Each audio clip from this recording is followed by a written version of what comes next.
La intervención de un proteccionista que vive en cercanías en donde se encuentra el animal permitió que pueda trabajar el personal municipal con el doctor, el veterinario, y permitir que el animal pueda ser trasladado posteriormente hacia el dispensario canino, pero demandó varios minutos, quizás hasta un poco más de una hora, según las estimaciones que han arrojado los vecinos que estaban en cercanías de este lugar.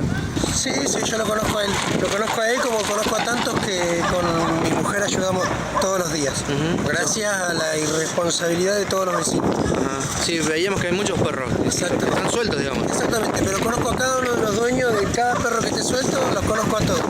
Solo que bueno, justamente lo que te digo, la irresponsabilidad de cada uno